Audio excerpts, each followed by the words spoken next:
BJP और रविंद्र सिंह भाटी में लगातार खटपट जारी है और ऐसा लग रहा है कि दोनों में दूरियां भी बढ़ती जा रही हैं।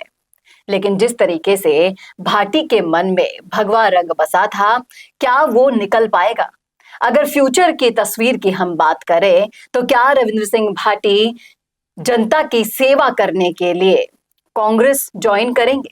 करेंगे इसी मुद्दे पर चर्चा इस वीडियो में, इसलिए बने रहेगा आखिर तक हमारे साथ। नमस्कार, मैं हूं चेतना शर्मा। हम देखना शुरू कर चुके हैं संवाद भारत का, भारत के लिए। और इस मुद्दे पर बातचीत करने के लिए मेरे साथ मौजूद हैं हमारे editor in chief Varun Bhansali ji. तो वरुण सर, जिस तरीके से हम लगातार देखते हुए आ रहे हैं कि कभी मदन राठौड़ रविंद्र सिंह भाटी को छुट्टा सांड कहते हुए दिखाई दे रहे हैं, तो कभी सोलर कंपनियों के मामले में उन्हें उन पर केस दर्ज करवा रहे हैं, और लगातार ऐसी चीजें हो रही हैं जिससे बीजेपी और रविंद्र सिंह भाटी में दूरियां बढ़ती हुई नजर आ रही हैं। जबकि हम सब ये जानते हैं कि भाटी बीजेपी के लिए क्या फीलिंग्स रखते थे, क्या वो चाहते थे। अगर उन्हें मौका मिलता तो वो जरूर से बीजेपी ज्वाइन करते। लेकिन अब स्थितियां बदल रही हैं धीरे धीरे। आपको क्या लगता है कि इन सारी स्थितियों का फायदा कांग्रेस उठाना चाहेगी? देखिए, वजह कोई तो होगी कि तुम्हें नहीं किया स्वीकार। वजह कोई तो होगी कि तुम्हें नहीं किया स्वीकार। ऐसे तो नहीं थे तुम कि दे दिया जाता हमेशा धिक्कार। तो रविंद्र सिंह भाटी के साथ और भाजपा के रिश्तों पर यह बिल्कुल सटीक बैठता है। भाटी को आप अगर समझेंगे तो भाजपा जैसी पार्टी एक बार जिसको आजमा चुकी है और एबीवीपी का टिकट नहीं मिलकर फिर वो जीत चुके हैं, तो उनको बार बार क्यों आजमाएंगे? कोई तो वजह रही होगी कि बीजेपी इतने सबके बाद भी उन्हें टिकट नहीं दे रही। और यही मेजर कारण है कि बीजेपी उनसे दूरियां बना रही है। आप ये समझिए,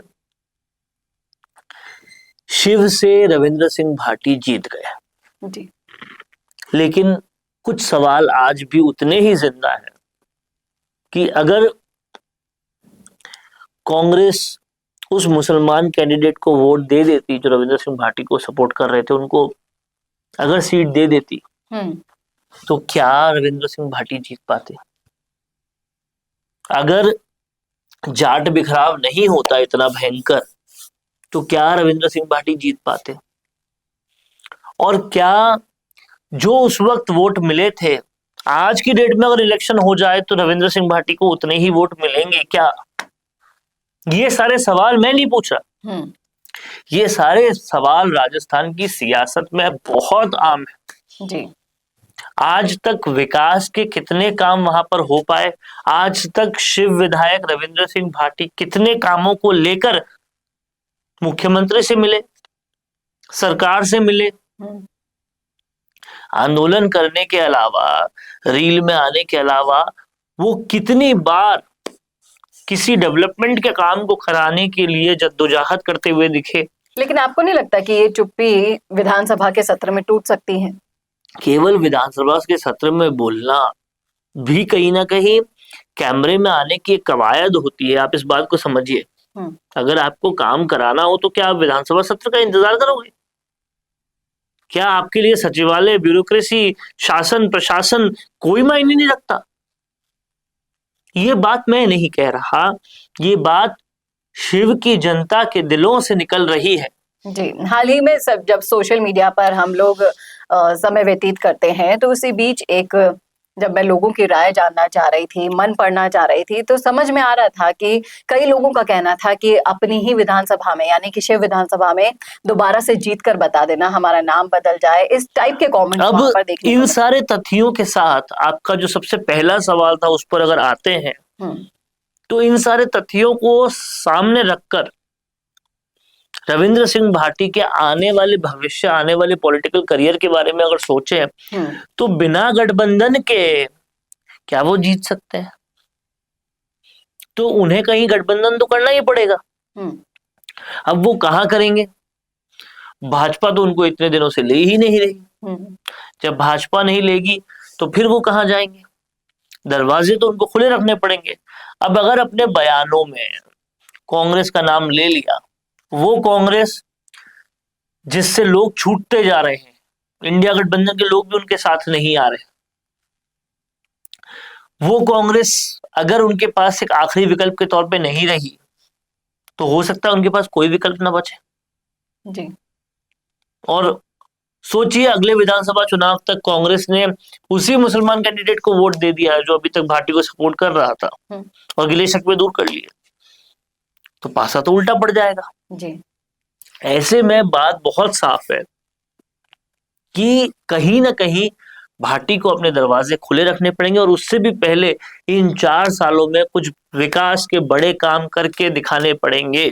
अगर हनुमान बेनीवाल लगातार खिरसर से विधायक सांसद बने हैं तो वो इस वजह से बने हैं, जाट पॉलिटिक्स बाकी सारी चीजों को दरकिनार कर दीजिए, उस वजह से बने हैं। खिरसर में बम्पर काम कराया, सांसद रहते हुए भी, विधायक रहते हुए भी।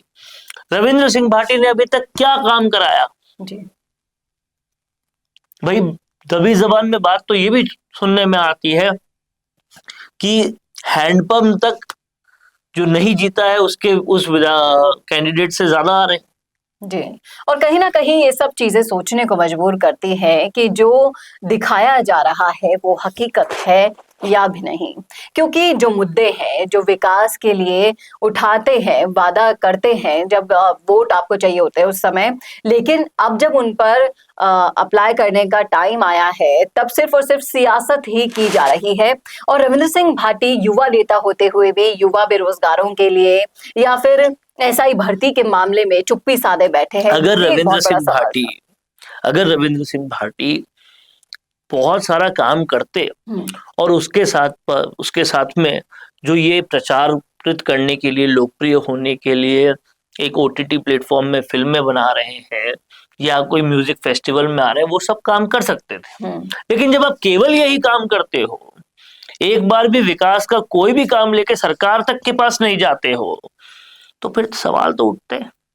अब जिस तरीके से आपने कहा कि दरवाजे तो ओपन रखने ही होंगे, हालांकि उन्होंने कांग्रेस का नाम नहीं लिया, लेकिन दबे शब्दों में ये कह दिया कि जनता की सेवा करना उनका फर्ज है और जनता की सेवा करने का मौका अगर कांग्रेस भी देती है तो वहां पर फूट कम नहीं है, ये भी आपने बता दिया है।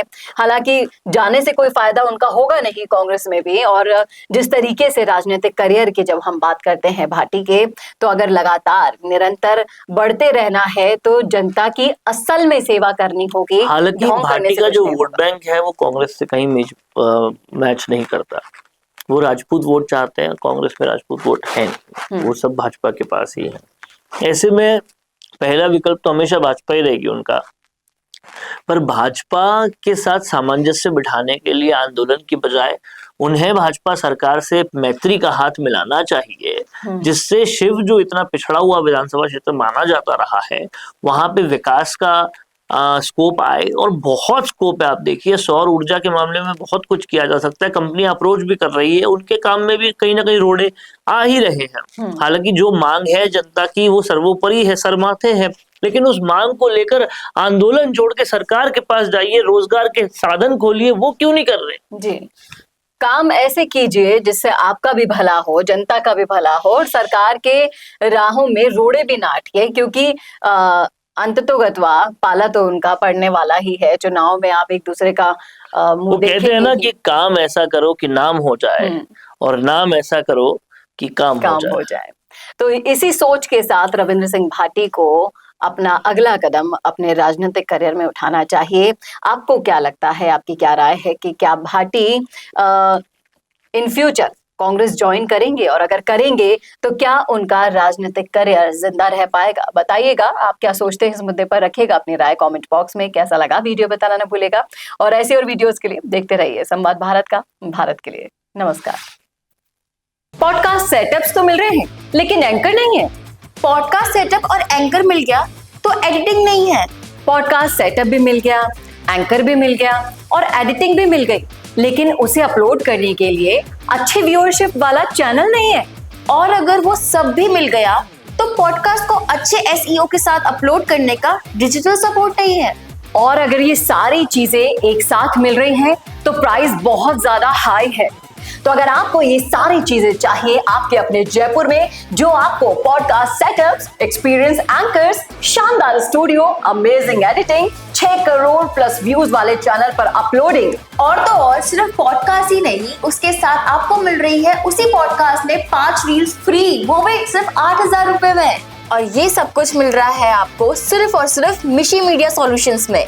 तो सोच क्या रहे हैं? अगर आप भी चाहते हैं पॉडकास्ट के जरिए पूरे सोशल मीडिया पर छाना, तो अभी कॉन्टैक्ट कीजिए स्क्रीन पर दिए गए नंबर पर।